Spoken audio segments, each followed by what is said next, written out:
Introducing the new low-fat Subway Buffalo Chicken. Spicy chicken, cool light ranch, one hot sandwich. All the flavor you love with 7 grams of fat. For a limited time, hurry to Subway and enjoy the newest part of a Subway Fresh Fit meal. The B.S. Report is a free-flowing conversation that occasionally touches on mature subjects. First of all, This is the B.S. Report with Bill Simmons. it might be cool, I don't know. And if it's not, I don't care. The B.S. Report with Bill Simmons. Bill Simmons works for ESPN. He's also named the sports guy, and he writes a comical sports column. He must be a popular dude. The B.S. Report. It's got a real dirty sound, like a rusty steak knife cutting through a well-aged steak. Now. Here's Bill Simmons. All right, welcome to the BS Report. Columbus Day Monday, coming off the heels of Black Sunday. The Red Sox lost. The Patriots lost. My editor, Rob King, emailed me last night, and he said, "Can you write something?" And I said, "No, I don't want to write anything. Leave me alone." I didn't say leave me alone, but not a good weekend for me. I got a sinus infection. I've now been sick 7 times within the last 12 months. I got a sinus infection because I flew cross country and I sat next to a guy who sneezed and sniffled the whole time. And it was one of those things about halfway through the flight I realized that he was going to make me sick, even though I'd just been sick 2 weeks ago. And there's that point on a flight where you want to strangle the guy and you want to commit murder and you feel like the jury will understand, and that's where I was. I did get sick. I was ridiculously sick on Saturday, still sick yesterday, and on top of that, the Red Sox get swept by the Angels in one of the worst ways possible, blowing a lead at home, followed by former Patriot assistant Josh McDaniels and Kyle Orton, of all people, leading the Broncos to a comeback win over my beloved Patriots, which was bittersweet because I had picked the Broncos as my comeback team, as my 2009 sleeper, and this was one game that I hope they're going to lose. So anyway, Black Sunday, and you know what? Nobody wants to read a column from a Boston fan feeling sorry for himself, because the bottom line is we won 7 titles this decade, and there are a lot of fan bases that have been worse off, like Joe Meade. Joe Meade? Yeah. Your Buffalo Bills have not made the playoffs this decade. They have not. They haven't even been competitive, really. When's the last time they were over 500? And, yesterday, the same day, you had the Browns-Bills game where the Browns beat your Bills in Buffalo and the quarterback went 2 for 17. Spectacular. So if I had written a column, "Oh, I'm so sad the Red Sox lost and the Patriots lost," that probably would have made you angry, correct? Well, I am a Red Sox fan. No, but I'm saying like that I was so, it's like, bottom line is I haven't really had it that hard as a sports fan this decade. No, but it's been tough times recently. I know the Celtics won, just a couple years back, but... I've won 04-07 World Series, I won 3 Super Bowls, and I won the 2008 NBA title. Nobody wants to hear me feel sorry for myself. I think you're right. Yeah, I think I'm right. I made a good call. Rob King was upset. We'll get over it. We'll heal it. He wanted me to write a reaction piece, but my heart wouldn't have been in it, and it just would have been angry, and I would have just talked about how the team had no heart, and that Theo should have done this, and I don't know. It just wouldn't have been a kind of entertaining piece. So instead, I'm going to vent to my buddy JackO, who has the day off today. We're calling him at home.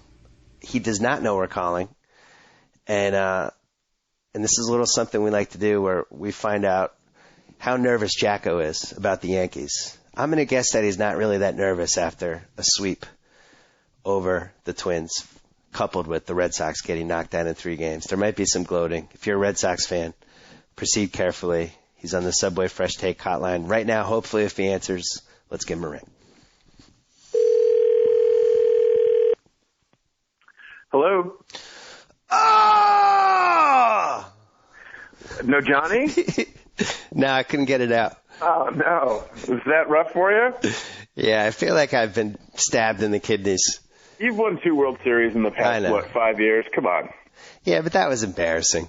At least put up a fight. For God's sakes, win a game. I mean, I knew this Red Sox team had no heart, but to prove it over the course of 3 games where the other team's dugout is into it the whole time and your dugout looks like you're freaking attending a funeral. I mean, come on, Johnny.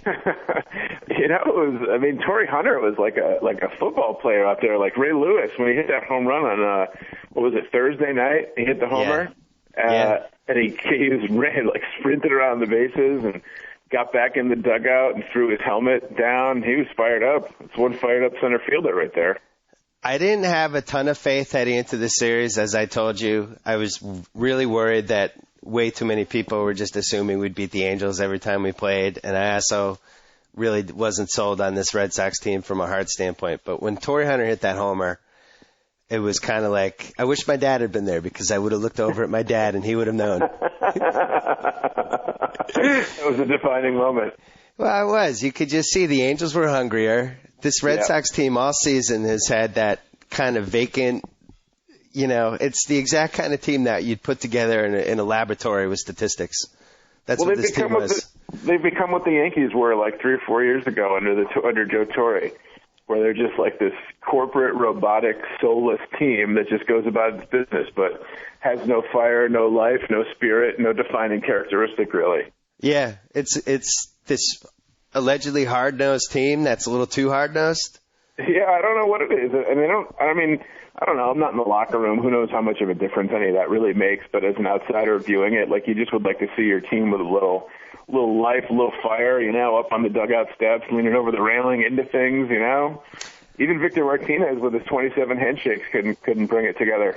Yeah, we had Victor Martinez and Pedroia, I think, are the two guys that, seem like they would be pieces on a type of playoff team that would do something. But you look at, like, Youkilis, like, every at bat, it looks like he's going to take a bat to the third base coach and just beat him to death. And we don't have that wacky Orlando Cabrera type. We don't have, like, the Torrey Hunter type, real passionate fist pump type. We don't have that 38-year-old veteran like the Todd Helton type, the guy who's always wanted to make it to the World Series, and he's died, and although Todd Helton's made it, but the 38-year-old, the guy who'd do anything to make it one time. Where are those guys on this Red Sox team? They needed Kevin Millar again, somebody to stir things up, or they needed, like the Yankees have, Nick Swisher. A guy to be like a little fiery, a little loose, loosen things up, have like a little camaraderie, a little chemistry, a little something. It hurt me. They said in the paper today that the most bummed out guy was Victor Martinez, that he was like catatonic in front of his locker, right, just hanging his head down, and had to be like consoled by Veritek. And he's only been on the team since July, and he's the guy that wanted to go the most. The rest of these, I think the Red Sox, they've become a little complacent, maybe. It's sort of expected of them, and it's just like, oh, well, whatever, go about your business. Yeah, Victor, and ironically, Victor was the guy that I always wanted up there in a big spot. I thought he was the one guy that we had that I felt, could get locked in when we needed a hit. I didn't trust really any of the other guys. Pedroia, especially. I know he had a big hit yesterday, but he did not have a good year. Back. It was not a good MVP defense. It really needs to give it back. What did he have? 15 home runs and 70 RBIs? It wasn't a good year. That's ridiculous. And ridiculous. And somebody like Ellsbury, I know he's got all the tools. I know he had a lot of stolen bases. I know he's an unbelievable athlete. But anybody who's watched that guy for the last couple of years knew how that at-bat in the ninth inning was going to play out. Yeah. And it's just a guy that's going to roll over, Maybe that'll change as he gets older, but just a lot of guys like that. It was the kind of team that when the Angels took the lead in the ninth, I knew we weren't going to get a run to fix the game.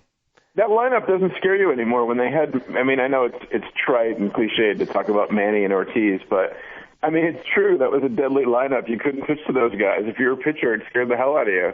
Yeah. And now looking at that lineup, the steroid-less David Ortiz is the shell of his former self. Oh, Johnny, there's no proof of that. Right. Maybe he's just old. No, there isn't, though.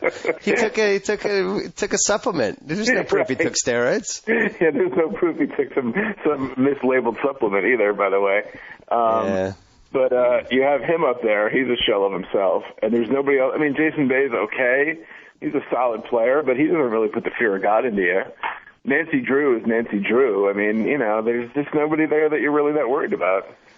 I got to say, if there's a defining image of this 2009 Red Sox season, and I really think it's the main reason that I hated the season so much, and it was really a chore to watch this team day to day. We didn't have a single compelling guy or a guy that you would have said, ooh, the Red Sox are in town. I want to pay $75 to see blank. Yeah, exactly. We didn't have that one guy, but the indelible image this year, is David Ortiz getting jammed and popping out to left field like some 200-foot pop-up, followed by the close-up shot of him running toward first base, bummed out that the guy catched it, shoulder sags, makes the face, and jogs back to the dugout like he's, going to get fired. And I just think, like, losing whatever swagger that guy had, it killed the whole team. It really did. They lived off that guy's swagger, and from the moment he went into his slump in April, through the whole controversy with the supplements and that press conference, and coincidentally, that same weekend is the weekend they lose the 15-inning game, which is when we all kind of deep down knew that this team didn't have it. But he was the fulcrum of the turn of this team this year, in my opinion. It's a shame they instituted steroid testing and his game was never the same. It's too bad for you. I feel bad. Well, how do your former steroid users, how did they stay above the numerical fray, like A-Rod, who's been lights out? Because probably guys not like, on steroids. Because guys like A-Rod and Manny Ramirez and Barry Bonds were fantastic players to begin with, and the steroid use, if anything, gave them a slight boost in the numbers. Yeah. They were great anyway. A guy like David Ortiz, the steroids completely made his career because he was waived by Minnesota because he was so bad. No, they gave him the wrong swing. Yeah, that's what it was. And he used the wall of Fenway and yada yada, and up a jack or whatever. The hitting coach really worked things out for him. I know all the litany of excuses, believe me. But and OJ wasn't there. The glove didn't fit too. There's a list of excuses. But he was not the same without him, and he wasn't the same this year. He wasn't the same deadly hitter. Well, They couldn't hit. Guys like A-Rod are good anyway. The guy had natural ability. I'm not willing to blame supplements because, first of all, we don't know if he took them after 04. Like, we have no real proof other than just that maybe he took them in 03. But I think the guy just got old. I think it's tough. That's true too. I think it's tough to have a big body like that. A lot of your power has to come from your legs, and you're carrying that much weight. Yeah, I just think your knees. That's the other thing I was going to say. I mean, you look at A-Rod, and the guy's like a freaking Greek god, and you can get emails now. I mean, I'm not like having fantasies about A-Rod, but the guy's a phenomenal athlete. And you look at Big Papi, and he looks like he should be like in a beer softball league. Now you can get away with that for a while when you're young, but as you get older, all those guys, Mo Vaughn, everybody, when you're a big guy like that, you break down eventually much more quickly than a guy that's like a good athlete, in good shape. And I think when you hit your mid-30s and you have that kind of body, you're just it's really unrealistic to think you're going to stay at that level. Absolutely. I can't play wiffle ball like I used to. Yeah, I know. You don't have that slider anymore. Not anymore, exactly. But I think this has been the season of, lack of fire, lack of oomph, lack of everything. And I think really the seed was planted back in, I'm going to say November, whenever Teixeira was up for the open bidder, and the Red Sox just didn't have enough money. Exactly. That's what it all came down to. Weren't willing to spend the extra $10 million. Wouldn't go $10 million more. I mean, who knows if his heart was always set on New York or his wife's heart was always set on New York, but you don't know if another $10 million would have made the difference or one last push. They should have negotiated probably a little. I mean, in retrospect, it's easy to say, maybe a little bit stronger with him, like go down there and not let Boris play games and just be like, this is our deal here, throw the moon and the stars at him and really try and sell him on Boston. That made a huge difference. But who knows? I mean, if he always wanted to go to New York, he was a Mattingly fan growing up and all that, maybe they never had a shot. I could tell you that when he came up in Game 2, tie game, hitting from the right side, which for some reason he's not as scary from the right side. I'm not saying statistically. I'm just saying when you actually watch, it feels weird. Yeah, part of that's the short right field porch in Yankee Stadium, which is a lefty, is very reachable for him. But, I know what you're saying. It just feels weird to see him batting righty, but, man, I thought he was going to get on base at least, and then he cranked that line drive, which went out about as fast as any homer you're ever going to see. I mean, maybe this isn't saying anything that Chip Carey didn't know how to call it, but maybe I'm not going out on a limb there. But it was out so fast, you almost didn't even know what happened. Like, what? It hit the what? Yeah. And then, watching that whole game, I did feel sad because the way that the Yankees interact in the dugout and the kind of games they win and the affection that they have for each other and all that stuff. Like, it does remind me of the Red Sox teams that won in 04 and 07, and I guess those days are gone. Yeah, I'm afraid they are. I'm going to go kill myself. Really. I'm going to go jump on a samurai sword. I'll be right back. Well, yesterday I was out and about, and we had some friends coming over our house, but so we were running around getting ready for that. We had a little party, and I went out, and it was 5-1 when we left, the Red Sox, and I'm like, oh God, here we go. They're going to win. They're going to win this game, and then all the pressure in the world is on the Angels then, and then the Red Sox win Game 4, and then I'm like, there's no way the Angels then win a Game 5. I could already see it happening, and then I was out and about, I looked on my phone, and it was 5-4. Yeah. And I'm like, ooh, interesting. And then I saw it was 6-4 in the ninth, and I'm like, oh, that's all she wrote. And then I got home just in time to see the implosion and see the Angels win. I was so happy. I was jumping around the room like the Yankees had just won. Because as I said earlier, there's just no human way that I could have possibly taken another Yankees Red Sox ALCS. I looked at it from another standpoint, Johnny. Yes. And I'm not, obviously would never root against the Red Sox. I always want them to win. But I wasn't as upset as I normally would have been for two reasons. One, I never believed in this team. Right. I just didn't. They had shown no sign over the last 6 months that they were the type of team that was going to win the World Series. Just that, never saw it from them. Any kind of big test, big game, just wasn't there. And that's why it was so hard to get a handle on this team, because statistically, and even from a win-loss standpoint, you look at it, you're like, yeah, they have the type of team that should make the World Series. But unfortunately, I watched them day in and day out, and there was something missing, and I still can't put my finger on it. But there was just something missing. But the other thing, the other thing was that I just felt like we would have been walking into a slaughter against the Yanks. Well, that part scared me. It's just I was worried. It reminded me a little bit of 1999, where at least in 1999 we could say, well, they can't hit Pedro. We're going to win those 2 Pedro games, and if we could just get to a Game 7, Pedro's going to win it for us. This year I'm like, I just felt like we would have gotten our asses kicked. So maybe it was for the best. Now, I'm always super pessimistic, as anyone who follows me on Twitter can attest, in terms of Yankee things. But I'm starting to get in the 90s about this Yankee team now. I'm starting to think it's like we play today, we win today. That's it, to quote the great Mariano Duncan from the 90s.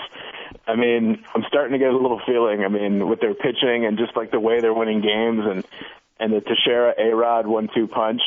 I've got a good feeling, I mean, I hate to try and jinx them or be overconfident, but I've got a good feeling about this team. Yeah, when they won the Game 2 with the A-Rod homer and then Tex, I talked to my dad after, and I just said, this Yankee team looks like they might run the slate going to the World Series. Like, this feels like a team that could just go 7-0. I mean, the Yankees have had trouble with the Angels in the past, and the Angels are a good team, and they do some things that make you nervous in terms of they got the scrappy guys that get on base and steal bases, but I don't think they have a big bopper that really scares you. And I don't know. I mean, the Yanks played them okay this season, and I don't have the fear that I would have had a few years ago of like, oh, we've lost to the Angels and we can't beat them in the regular season. And I don't know. I don't have the one thing is like they do have the Nick Adenhart thing. Yeah, that's what I was worried about. We talked about it on the podcast. It's the team of destiny thing, and let's do it for our fallen teammate and all that. I mean, those teams have a way of coming through. It's like a Disney movie in the making, and you're like, oh boy, you hate to see that. They have this jersey in the dugout, which is an excellent tribute, and you don't like going up against that kind of thing, the mysticism of that. But I feel pretty good about the Yanks. Otherwise, their pitching is set up. They got Sabathia. He pitched great Game 1, so got a postseason monkey off his back, so I feel good. The biggest difference, I think, and we saw it the last couple of days, the Twins fans are complaining about the foul call on Mauer's double and all that stuff. Yeah. Like, got to look at that ninth inning, Twins fans. You had a 3-1 lead, and your closer, who is really dominant, and, in my AL Keeper League, he's the best $25, $26 you're going to spend. Guy doesn't blow saves, and grooved one down the middle for A-Rod. He threw him the one pitch that A-Rod always crushes, and that's when you lost the game. If your closer in the playoffs, if your closer can't protect a 2-run lead in the ninth inning, you don't deserve to go to the World Series. And it's the same thing with the Red Sox. And I realize it's a questionable call, and all I can do is just shut up and we'll just accept it. But it's not like Mauer struck out on the next pitch. He got on base. Right. I realize he wasn't on second base, and the next guy got a single, so he would have scored. I get that. But he ended up on base. He was on first and not on second. But you have a much better argument if then he strikes out on a questionable call, third strike or something, or just calls, swings and misses on the next pitch. Right. He didn't do that. Then it's a much more egregious missed call. But otherwise, I can understand. I'd be mad about it too if I was a Twins fan. But it's not the worst call ever. Hey, Doc, the Yankees are not losing that game. They tied that up, and they're not losing that game, okay? All right? Just put your Yankees away. You gotta make that call, Mike. It's 20 feet away. Hey, he got on base anyway, Dog. Mike, he would have been a second. It's going to a single. Yeah. Who pitched the bottom of the 11th for the Twins? I don't remember. It was one of those guys. You weren't Twins fans. You weren't winning game 2. Whether Mauer gets on first or second, whatever, the Yankees would have scored whatever run they needed in the bottom of the 8th anyway. Yeah, you're right. They would have scored 2 instead of 1 or whatever, exactly. How about when they, and this is another difference, they bring in Rivera last night, comes in the bottom, basically the same situation as Papelbon. Papelbon gave up the 2-run single. Rivera comes in against Joe Mauer, who's hitting like 475 or whatever he finished up at. Yeah. And Rivera doesn't just get him out. He splits his bat into about 5,000 pieces. Just basically prison rapes him. Rolling grounder to first. He's like, I'm not just going to get you out, Joe Mauer. I'm going to break your bat in 40 places. Yeah, he's great. He's the best. That's the one thing in the Twin series that would make it a little nervous is Phil Hughes has not been lights out in his role as the 8th inning setup guy. No. Last night he got out of some trouble, but he also got himself into the trouble initially, so he hasn't really been great in against the Twins. That makes you a little bit nervous. You know what, though? To be the new Mariano. You know what, though? You watch all these baseball playoff games. Nobody has setup guys. No, you're right. I mean, it's like it's Russian roulette with whoever you bring in. Even the Red Sox, they made this big deal about the Billy Wagner trade, all that. Yesterday he let 2 base runners on. He was supposed to get out of that 8th inning. And that's the thing for the Angels series that I feel good about, too, because if I was an Angel fan, I don't have an enormous amount of confidence in Brian Fuentes as your closer. Brian Fuentes, how about Kevin Jepsen? I mean, Darren Oliver was awesome in the Red Sox series, but... Right. He's still Darren Oliver. He's Darren Oliver. That hasn't changed. Exactly. Yeah. Right. And in their lineup, I mean, Vlad had a big hit yesterday, but Vlad doesn't really scare you anymore. And Torrey Hunter's okay. He's a decent player, but he's not Manny or A-Rod. Vlad runs like, this is a really, really dated pop culture reference that nobody under like 35 is going to get, but Vlad runs now like Mama and What's Happening. When Mama used to chase after Raj, when she'd get mad at Raj, when she'd run big body, that's what Vlad, it almost looks like he's going to be a double amputee in like 10 years. They're just going to have to take his legs off below his knees because that's how bad his knees are. It's unbelievable. I will say the Angels, there's a friskiness about them. Even like a team full of scrappy guys. Yeah, they had I was trying to think of like if there's some column I could write about. Is there like a specific postseason formula? Like, do you need like at least blank African American players? Do you need at least blank scrappy infielders who are going to have like good at bats? Do you need how many setup guys do you need? Is there like a specific way to try to figure this out? Because it seems like year after year it's the same type of team. Right. You know what I mean? Yeah.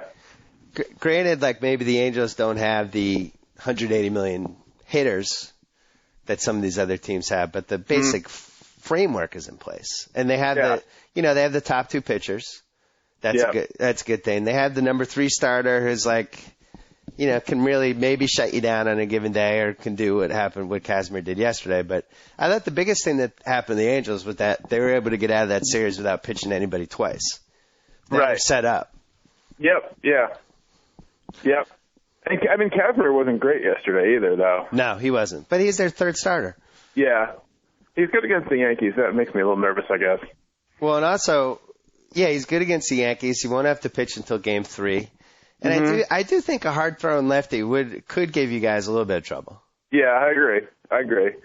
And they worry about the West Coast travel and stuff. And if they sneak one in New York, steal a base or something, and then it gets you nervous.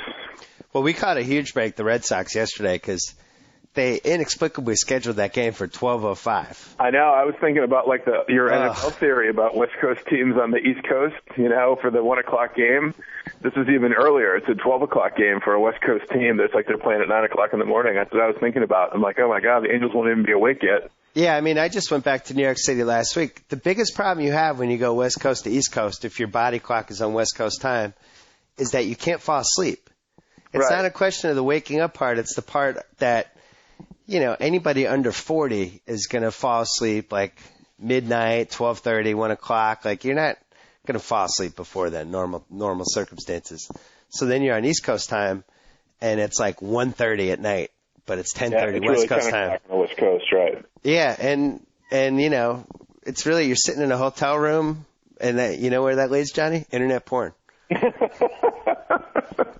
Absolutely. And you're on internet porn for the next 2 hours. Like somebody like Vlad Guerrero is just going on to his Latin sites, and next thing he knows, it's 3:30 in the morning. You're right. He's like, oh my God, I got a game in 6 hours. Right. So then these guys wake up at whatever, say they're like, 7:30 call for the ballpark, and they've had 3.5 hours sleep. That is the problem with West Coast, East Coast. There you go. But the Angels were able to get by yesterday. The East Coast to West Coast is different because you end up waking up 3 hours earlier than you normally do. All my friends who come here, they're up at 5:30 in the morning. They don't know what's going on. They're just raring to go. Yeah, I wake up and I'll have a friend staying at the house. I'm like, I've been up since 4:30. So I think that's actually a benefit if you're the East Coast team. That's good for the Yanks, and they'll be up and early and ready to go at it. Well, I think you sweep. No, I think it's going to be a good series. I think it'll be like the Yanks in 6. I think you sweep. I think you sweep. I think you're reverse jinxing here. Listen, you can think what you want. I think you sweep.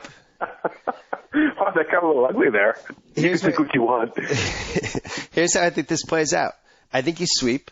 I think the Dodgers make the World Series. I think America is, for the first time in a long time, legitimately excited about a World Series matchup. It would be exciting. Yankees-Dodgers would be exciting. It would be about the 50th time they've met each other in the World Series, and then you throw in the Torrey and Manny thing. So many subplots. Yeah, you got Torrey, you got Manny.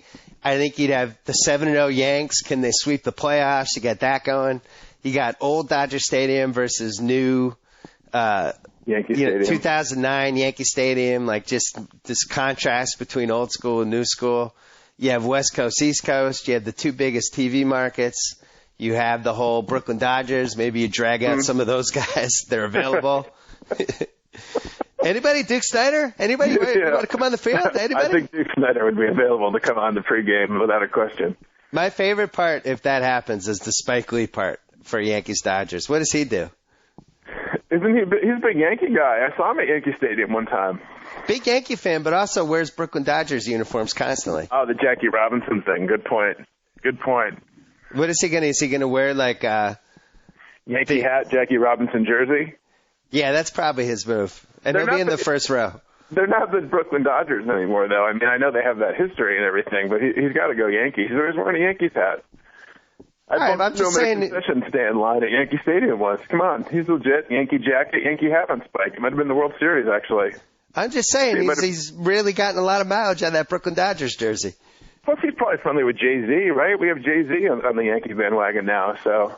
Well, that would be another great thing about that series is the number of celeb sightings in the stands. Yeah, between New York and L.A. Oh, yeah. Robert Wool is in his seat right now, just waiting to get shown. Fox is going to work out pretty well for Fox because they're either going to have, Yankees-Dodgers is good, or you could have the Battle of L.A., I guess, would be interesting for West Coast audiences if it was Anaheim, L.A. Nobody would care. Nobody cares. Yankees-Phillies is interesting in New York, Philadelphia thing. No, Yankees-Dodgers is the home run. That's what they want. Yeah, that's what they want, clearly. I think Fox is like going to Bud Selig right now, like, hey, here's $100 million. Can we get 5 more calls like that awful Joe Mauer call? Just 5. Phil Cousy and C.B. Buckner are going to be working the plate every game. Fox made Bud Selig a pie like in Shawshank with the money underneath it. What's the guy's name? David Hill? David Hill's like, hey, Bud, my wife baked you a pie. Apple, your favorite. Lift underneath. Yeah, even I would be excited about Yankees-Dodgers. I'd be rooting for the Dodgers so violently and passionately. I might even buy a Dodgers hat for that series. Wow, strong statement. Who wants to see the Yankees end their? I mean, seriously. I'd be doing the same thing from your position, of course. Look at my last 5 years, 04 and 07. Yeah. Now it's like everybody's throwing steroid things, and it's tainted. I'm getting mean emails from people, and Alex Wallow emails like, hey, what was it like to win the 2 steroid infested titles? And true, but still. Hey, how dare you? And on top of all of that, now we'd have the Yankees ending their decade-long curse. And 9 years, but yeah. Oh, I'm sorry. The 9 years versus a decade. I'm sorry that it wasn't close enough for you. But actually, Bill, a decade is 10 years, and it's only been 9 years, so it's really not accurate. When do you think Kate Hudson starts getting more credit for this? I don't know. This morning or yesterday? I was on the NewYorkPost.com, and there was something in there about how the Yankee wives were told to like be nicer to her. Like that was part of their get ready for the playoffs. We're all going to be in this together because they've kind of. I mean, that's a kind of a contradiction because there was an earlier article about how the Yankee wives loved Kate Hudson, but they don't love Minka Kelly. Yeah. So I'm not quite sure what's going on in the Yankee wives world, but yeah, she's there cheering him on. She should get some credit. She calmed A-Rod around, turned him around. I got a funny email from somebody that I'm going to double dip and probably use in a mailbag as well. So my apologies because I try not to double dip. But in this case, this was funny. Monty from New York writes, I have a new idea for a romantic comedy. Kate Hudson plays a woman who dates men who struggle under pressure. After fixing the third baseman for a New York team, the movie is built around her trying to get a Dallas quarterback to perform better under pressure. That's pretty good. The funniest thing is I could actually see that as a romantic comedy. At least the Kate Hudson A-Rod part, like this disgraced slugger is, goes through this whole steroid thing, meets this Hollywood actress, they bond, his career turns around. Yeah. And then they have some sort of at the 1 hour and 15-minute mark of the movie, they briefly break up, then they get back together and the team wins the World Series. It'd basically be like a more terrible fever pitch. They have to get together right before the postseason. Well, maybe it turns out that Kate Hudson is like Glenn Close from The Natural. And all these years, Cynthia Rodriguez, his wife, was really like Kim Basinger. We just didn't know it. She was Memo. So we just didn't know that until now. And maybe he finally found Glenn Close. Kate Hudson stood up in a white dress at Wrigley Field or something, and it all turned around. Hey, what is your biggest fear heading into this next round? The Nick Adenhart thing? The Nick Adenhart thing, yes, undoubtedly. The mystical presence of their fallen teammate, leading them on to victory, inspiring them, yes. That's my biggest fear. I don't really fear any of their pitching or anything. I fear Nick Adenhart. Do you get Chip Carey for this series, or do you get Joe Buck? Well, I never thought I'd be hoping for Joe Buck. I was just about to say, if there's a God in heaven, it'll be Joe Buck, and I can't believe that's a statement that ever was going to come out of my mouth. In Game 1, when he talked about Orlando Cabrera's playoff run and included him on the Yankees at some point, and I was like, Orlando Cabrera didn't play for the Yankees, did he? Did I forget that? Base hit! So caught! Yeah, exactly. When was it the Twins-Tigers game when he's like, base hit to left, he tags up, he's going to score. He's tagging up on a base hit because it was caught. What a joke. I was in my hotel room watching that game and watching it ruin 30 for 30, which was really upsetting on a lot of levels. Yeah. What are the odds this play, we picked this date for 30 for 30 that it's competing against nothing.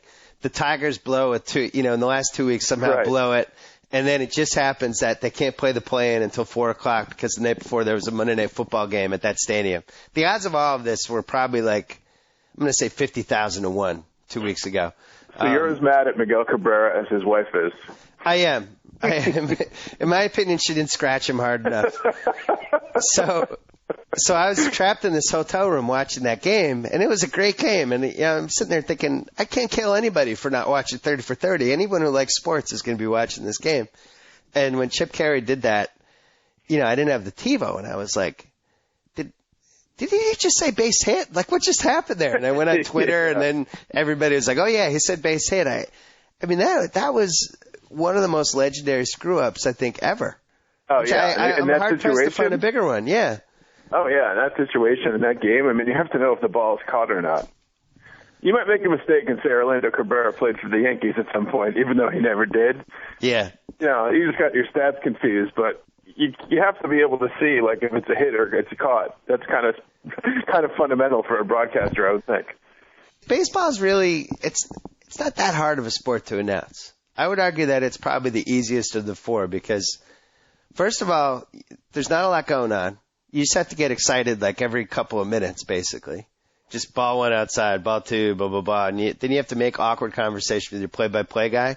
But that was the other thing with Chip and Ron Darling. There was a couple of moments where there was one point in that game when it was tied up and it was extra innings and, they could see the wheels turning in Leland's mind and he's kind of like rubbing his head, wishing he had a cigarette. And so Chip Carey just did like a throwaway line and he goes, so you want to be a major league manager, huh? Just like that, like out to America. And Ron Darling goes, I don't want to be a manager. Like he was all defensive about it. Like he thought he was it was almost like Ron Darling had been accused of like lobbying for a job or something. Right. Like the way he said it, it was like so defensive. And there was like 5 seconds of awkward silence and they went on. But it was like he was just doing like this throwaway line, like, you want to be a manager, huh? Like, look what Jim Leland goes through. And he goes, I don't want to be a manager. He said it really defensively. It was like so funny. I didn't take your hot dog. What are you trying to say? Yeah. It's not a bad idea. Really get along. Wait, here's the idea for TBS. If you're not going to really, they don't really broadcast games until the playoffs, right? Or do they have, no, they have some Sundays? They do Braves games or something, don't they? That's all they do, I think, is Braves games and they then do a couple playoffs. Sundays, but you don't want to make it seem like your announcing team just met like 3 hours before game one.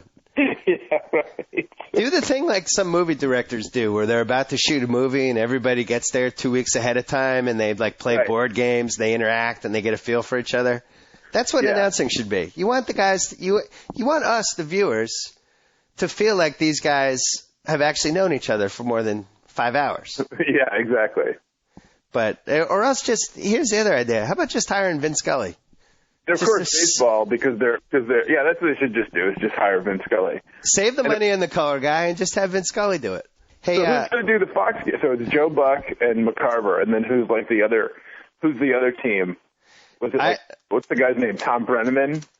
I'd ask Joe Meade, but God forbid he ever used Google or tried to help the show in any way. What do you need, Bill? Yeah, you have Joe Buck and Tim McCarver. I just looked it up. Oh, all right. I'm going to read you a Joe Meade email, Johnny, from Justin in La Quinta.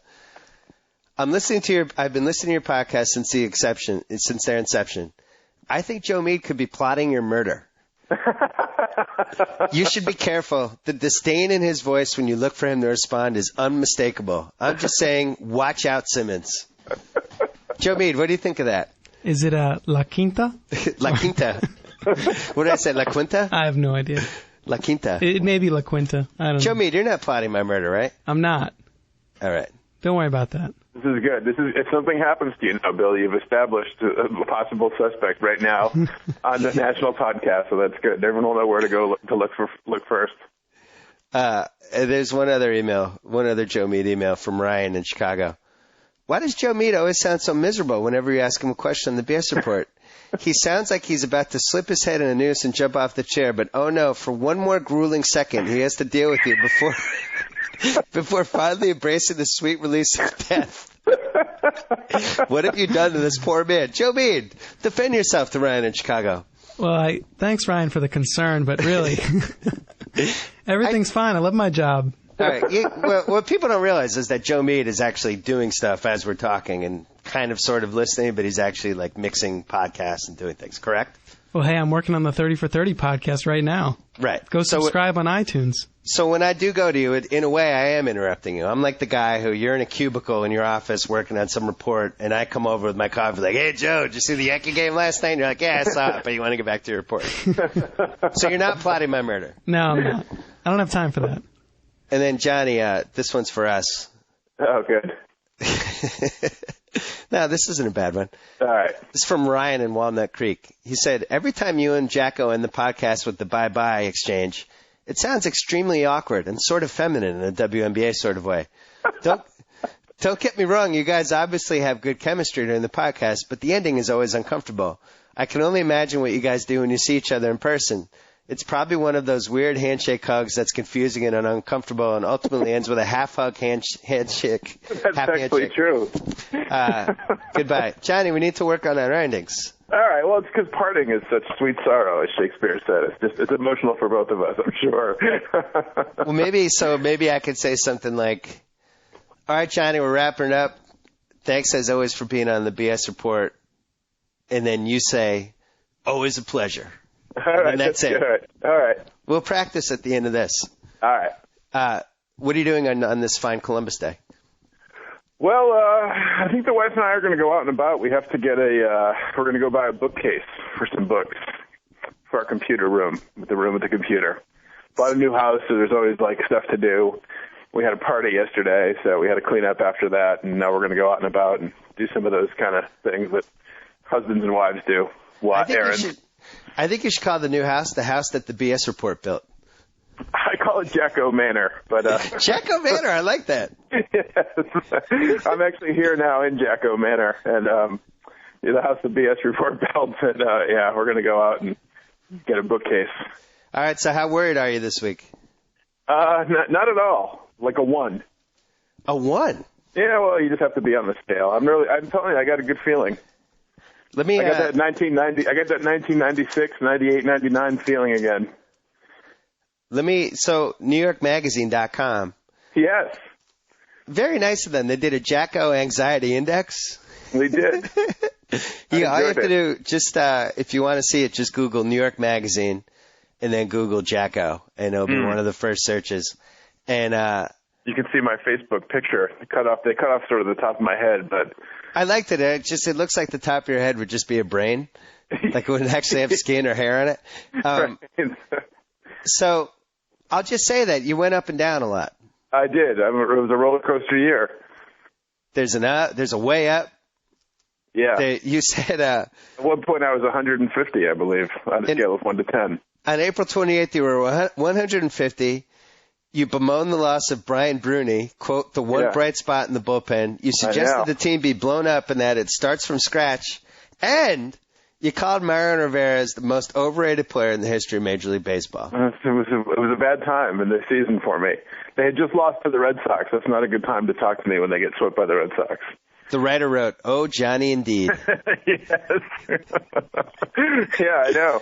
Well, that's like we have a friend, Kurt Sanger, who just came back from serving our nation in Afghanistan, and he said, he thought he's a big Yankee fan too, and he's like, I thought a lot of the same things that you said on the podcast, but at least when I said them, it wasn't marked down by tens of thousands of people listening to the podcast. So this is the cross I have to bear, the burden I have to suffer, is that my inane, idiotic, desperate fan-like comments are saved for posterity on the magic of tape or digital or whatever it's recorded on for all to throw back in my face. But I live in the moment. That's what I felt at the moment. So that's what fans felt at the moment. I'm not going to lie to you.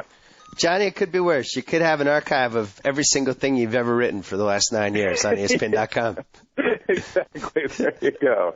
Right. I mean, you talked about that, I think, in your book about the Red Sox, where you had earlier articles about, that just were patently false, and predictions for guys I'm trying to think of some obscure Red Sox pitcher who was going to win multiple Cy Youngs and didn't quite work out that way, So what are you going to do? That's the thing about whatever. You're going to make predictions. I got to say, though, I think this year I might have topped myself. I've had some good predictions in the past. I've had some bad ones. But the thing that I wrote about the Denver Broncos in my 2009 NFL mini preview, whatever it was, is, in retrospect, one of the most amazing things I've ever written. Because they're 5-0 right now, and I picked them as my sleeper.